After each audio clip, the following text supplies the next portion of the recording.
Welcome to Latina Mic Drop, the podcast where you can show up and show out, where bold moves are not only encouraged, but the standard. This is where excellence meets simplicity and common sense. I'm Miriam Simon, your host, a leadership coach, author, speaker, a mom of 3 young adults, a grandma in my 40s, and a spouse to the most beautiful, kind soul, on a mission to empower 1 million people to continue to tap into their exponential power. If you're out there building your own family and your own future from scratch, you're in the right place. Join me as we explore the stories, strategies, and secrets that can turn your hustle into legacy and peace of mind. Ready to transform your life? Let's get started. Hello, everybody, and welcome to another episode of Latina Mic Drop. In today's episode, I wanted to talk about starting something new. And many of you, it's the brand new year, 2025, and many of you are starting something new, right? Maybe you want to start a new exercise routine. Maybe you want to start new nutritional goals. Maybe you're starting a new job. Maybe you're transitioning from one career to another career. Maybe you're leaving a relationship. Maybe you're starting a new relationship.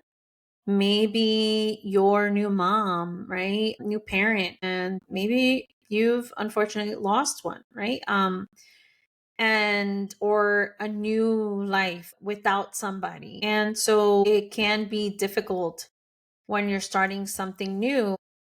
And I want to talk about new experiences and some of the challenges that common struggles that we may face, or maybe starting a new business. Sometimes we have the fear of failure. So we worry about not succeeding or making mistakes that can paralyze action, right? So fear of failure is a big one because when we start new, we don't know what we don't know. Therefore, we are learning and we're beginning to experience new things. We're taking what's called uncomfortable actions because they're new, right? Maybe you're asked to call somebody that you've never called before, or maybe you're need to post a video you've never done before, or maybe you need to speak about a topic you've never done before. You need to teach something you never taught before. You need to change a diaper. You've never done that before. So many different things. You're like, oh my goodness, how am I going to be a parent? Or how am I going to be in this new job? How am I going to be in this new leadership role? How am I going to be as a new supervisor? How am I going to work as a new employee, right? And you just start worrying about all these things, but dive into it. Dive into it. You know, the fear can come up, right? I had a little saying in front of my computer desk, which was fear. Fear had two different meanings. The fear stands for face everything and rise, or forget everything and run. How do we go from forgetting everything and running to facing everything and rising? You really have to learn how to trust yourself and really have to lean into the new experiences and do the uncomfortable until it becomes comfortable. We didn't learn how to do everything automatically, right? Riding that bike was not easy the first time you jumped on it. You were wiggling and wobbling around in it. You probably fell and you probably hurt your knee, scraped your knee, your elbow, right? And that's why now they need helmets. When I was learning, we didn't have a helmet for that. We just busted our butt and got back up. We didn't even have peroxide or band-aids or anything like that. I mean, we just used a paper towel and did what we could, and that was it. You got back up and kept on going. But nowadays, we're more careful about how we put our kids on those bikes nowadays. We have safety, thank goodness. And we can do that too for ourselves, like trust in ourselves, trust in our experiences, trust in our life experiences that have led us to where we are now. And you can really go ahead and face them head on. Yeah, you're going to get nervous at the beginning. It's like this feeling that you get. My stomach sometimes hurts sometimes when I'm going to speak to a brand new audience or speak to a brand new topic. for the first time, it's always going to feel that way, but it energizes me. Like, use it as energy that helps you get to the next step. Like, it keeps you safe, but at the same time, it doesn't hold you back. If you let that fester and just be so overwhelming, then you won't be able to even speak. It's important that you understand where you are, meet yourself where you are, and continue on and practice. And when you make a mistake, own your mistake, and then you can take it and learn from it. Because to me, every mistake is a learning opportunity. Now I know how not to do it, right? Through this program that we ran, it was really interesting because there were some things that didn't work the first time. We needed to go ahead and update those. And the best part of what our leader was able to show us was that, hey, it's not the end of the world. You can adjust it and you can make it right. So you can go ahead and change it and make it work. I always say face everything and rise, because as you face things, you will grow, you will rise, you will begin to stand up, you will have that confidence, and you'll be able to move on. Something else that might come up is right, the lack of confidence that comes up. So uncertainty about the skills or whether you're good enough. Being good enough, like, is at the core of how well you do things and your worthiness. I was debating that a lot, right? Who is going to listen to me? Who's going to understand what I'm saying? Who is going to want, like, how do I know that I have the skills to do this? And then I had to let go of that and say, you know what? I have a lot of experience. I have a lot of accolades. I have award behind me. I have following. There are many life experiences. And you know what? With every podcast, with every mini post, with every material that I put out, every single one of them is stacking up, right? And it's demonstrating my skills and it's demonstrating what I am good at. The good thing about it, again, is that if I make a mistake, if I put something out that maybe isn't 100, then I need to take it back and I need to take accountability for it. In the beginning, and this is what I tell people all the time, especially if you're new in a new role, you're reactive because you don't know what you don't know. And you become reactive, and people are giving you things, information, you go onboarding, you go meet new people, like you meet 10 people in one day. Who did I just meet? Who was who? What was what? Can somebody like give me an org chart and show me who's where? Because that's how I learned. I learned with an org chart. I was like, give me the information. Where are the topics? Where can I find the information that I need? Who are the contact lists that I need? Where is it so I can get it? And you don't know who you're going to need, right? Right. And people tell you this, but the first year, it's hard. First 3 months are really hard. Then after that, you should be able to know who to call and contacts. But throughout a year, there's a cycle of things that happen. So sometimes it happens once every year. Sometimes it happens once every other year. Sometimes it happens twice a month. Sometimes it happens daily. Sometimes it happens bi-monthly, right? Quarterly. So depending on the cadence of it, that's how you end up learning more about it. If you only do it once, you're only going to know about that one experience. But if you do it 5 times a day, best believe in 3 months, you're going to be great at it.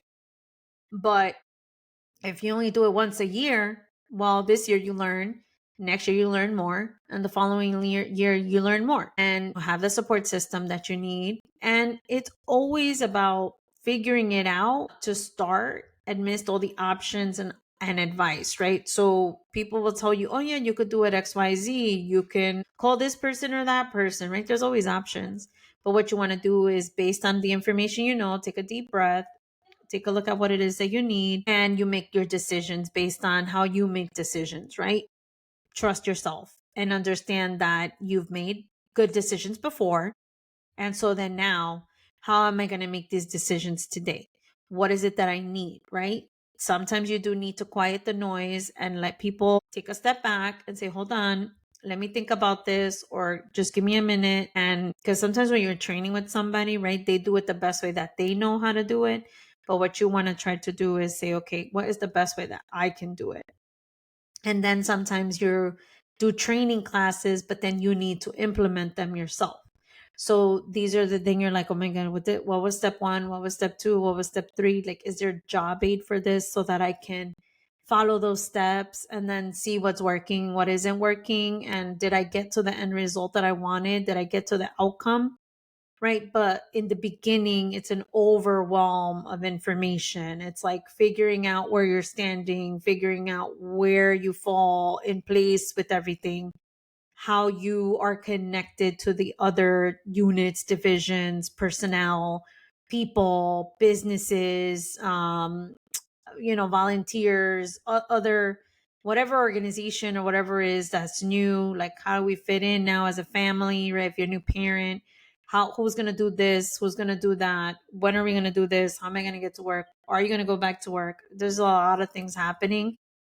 And so it's overwhelming. And then you get a lot of information and a lot of advice and a lot of options. I'll always take a step back, review your options. Did you look at everything? Make your best decision based on the information you have and the information you know and how you make decisions, right? Then you may have also resistance to change. So fear of stepping out of their own comfort zone or disrupting routines. Listen, I had a hard one with this one.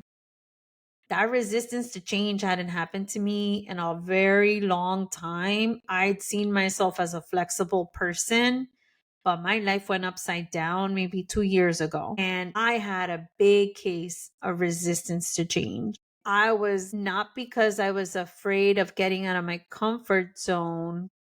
It was the routine part that I felt I was losing. And so that made me feel unsafe. And so I have a real problem with feeling not feeling safe.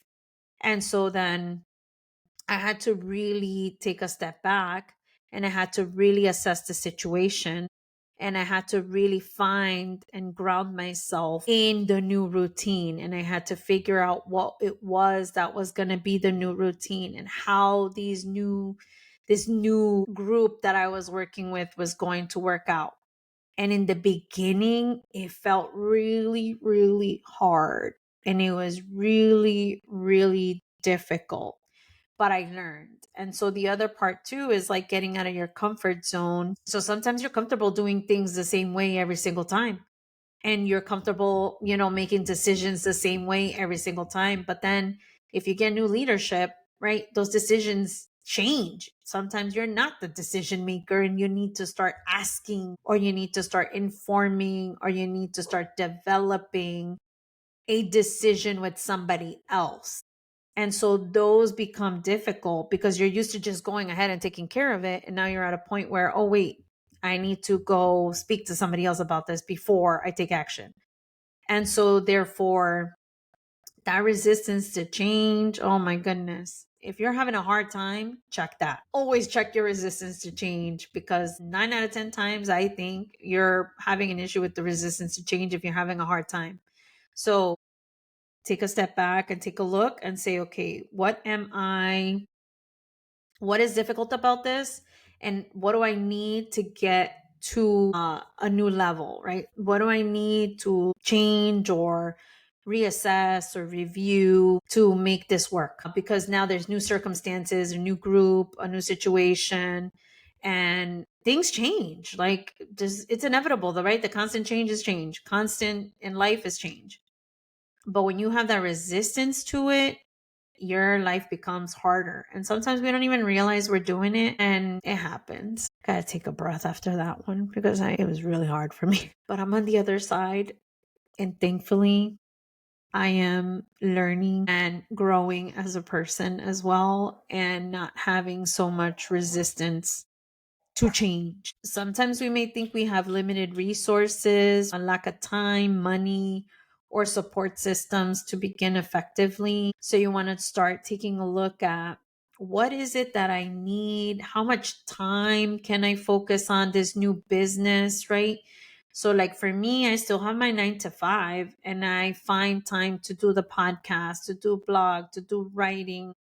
So I do those evening times and Saturdays and Sundays, depending. I don't do it every day, evening or Saturday and Sunday, not every weekend, but I do need to take a look and say, you know what? This is something new.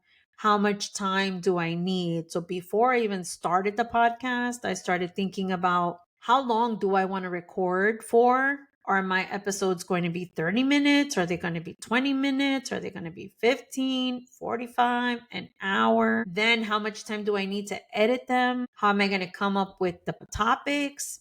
How much time do I need to prep? How much time do I need to post about it, right? To market the podcast. And then also, how do I want to share it? Do I want to share it weekly, bi-weekly, monthly, by season? So there's so many different options. So I was weighing all my options and I just said, you know what? I'm going to immerse myself in this. This is something that I'm having fun with. So I'm going to just throw myself in it. And I've been doing it every single week. How did I know how to do it? I took a course and master the mic. I took the course with Janice Torres, which was awesome, and I recommend it. I did have a good time. I did learn a lot. And then once I had that epiphany, that journalism, that writing day that I had, and I was able to write in my journal and write all those feelings down and come up with the podcast name, then I was able to say, okay, you know what? I can do it. Let me see what I start off with. And like she said, like she gave to me, throughout the time as you're going through your podcast, you may even change the name of it. Some people have done that. Some people, as they evolve, as they grow, their podcast theme changes and their podcast name changes. And once I had the podcast name and it felt right to me, then I just went ahead and did it and just took one step at a time. I took one step. I looked at the host. Where am I going to record it? Where am I going to post it? How am I going to post it? I just took step by step, one step at a time. And now I'm like 12 episodes in. So it's awesome to be able to do that. And then I can change if I want to change it to seasonally, or if I want to change it to bi-weekly, I can, right? It's all up to me. It's all up to me.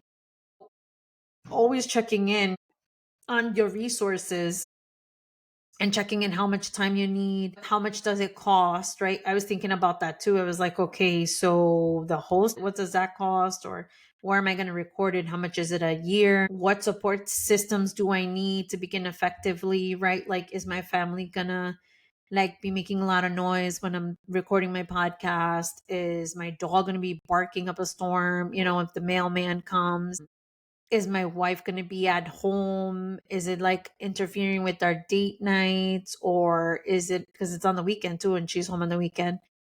Are we, like is she going to be supportive of me doing the podcast? And so I had to have a conversation with her as well. And it's important that you have the support systems to be able to begin, and thankfully it all worked and it has been working. So I'm really happy about that. But in the beginning, these are all the things that I was thinking about, and all the things that I needed to check, and all the things that I needed to write down, and I needed to make sure that I had enough time, money, and the support to be able to do this. And then, right, buying the microphone, buying the ear phones. I have them there. I haven't even used them yet because I don't even know. This has been working okay, so I haven't used them yet. And then sometimes we run into the fear of judgment. I mean, that was a big one for me, concern about how others will perceive your efforts and results. And so for me, that is really huge because of the fear of judgment that I experienced. I experienced judgment a lot with my mother, and she judged me at every single, to me, it felt that way. Maybe if you ask her, she doesn't agree. What I wore was an issue. Who I looked at was an issue. What I said was an issue. What I did was an issue. I felt like I just couldn't do anything right. And so that fear of judgment is something that I needed to work on. And imagine, right? You're a professional, you're working, you have a really good, decent job. And then now you want to go venture off into, your own business, coaching, a podcast, writing in a leadership column. Like there's a lot at stake. That fear of judgment was big for me in 2024. But like I mentioned before, I just went off and trusted myself and said, I've done hard things before. I've done difficult things before. And if my own mother hasn't been able to stop me and I've been able to accomplish all these things, then I will be okay. And I got the resources and got the help, and I was able to go ahead and put it out one step at a time, one word at a time, one story at a time, one post at a time. And now I have countless posts on Forbes Coaches Council. Now I have countless LinkedIn posts. Putting my podcast on that LinkedIn page, let me tell you, I was so afraid of judgment. What are people going to say about the Latina Mic Drop podcast with Miriam Simon? Yes, I was thinking about it, and I did not post about it. And guess what? There's only like 3 posts about it on LinkedIn because it's still there a little bit. And it's very important for me to be credible and to have integrity. And I don't know what that fear of judgment is something, because imagine I'm 44 and my mom anybody's mom is a huge influence in their life. And when you have that constant judgment, no matter how good you are, it affects you. It's been tough, but thankfully, thanks to everybody's good feedback and everybody's likes and everybody's that I've been able to help, and all the good that I've been able to do with all the good stuff that I've been able to put out has been immense. It makes me really emotional because it's something that I've really struggled with, but it's something that I am really happy that I took the plunge and that I was able to move forward with it, because that fear of judgment can really stop people from being their true authentic selves. And that que dirá la gente, right? What will people say? And we have harsh critics out there. People are tough critics out there, and people always have something to say.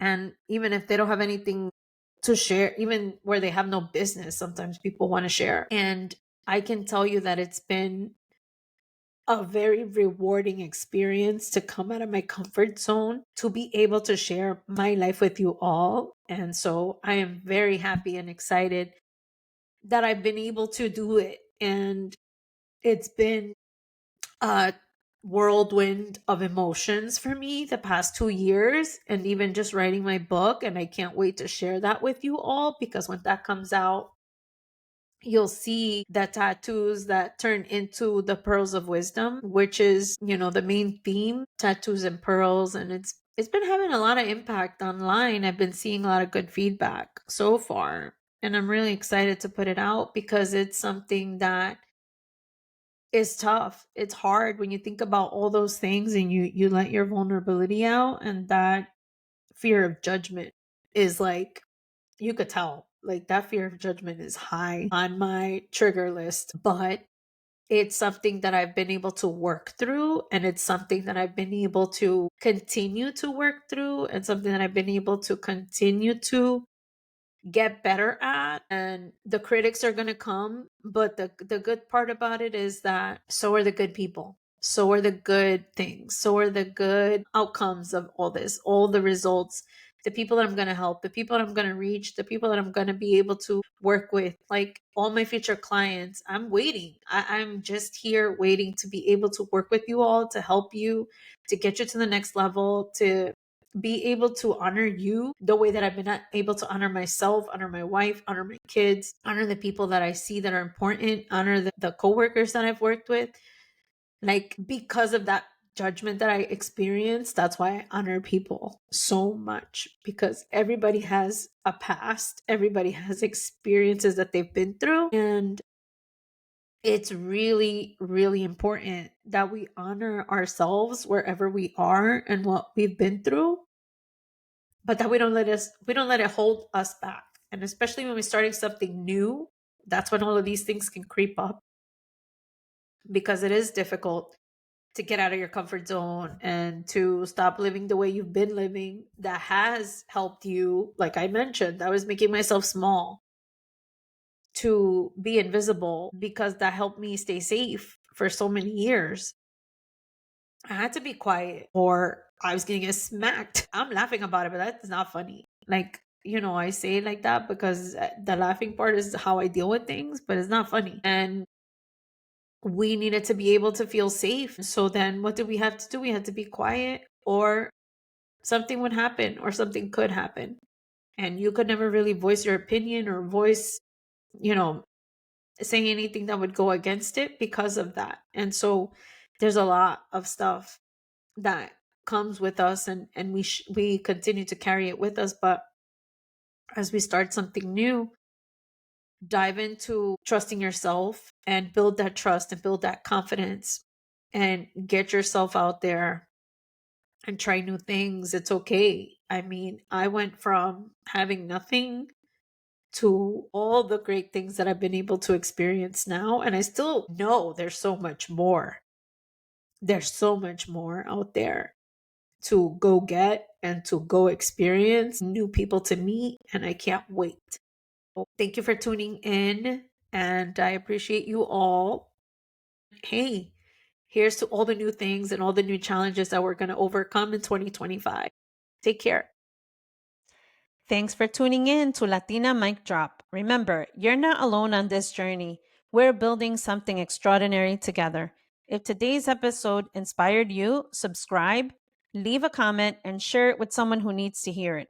For one-on-one coaching and more resources, follow me on your favorite social media platforms at author Miriam Simon, or visit my website at Miriam Simon Online. Until next time, keep turning your tattoos into pearls of wisdom and your dreams into reality. Stay strong, stay focused, and let's make history.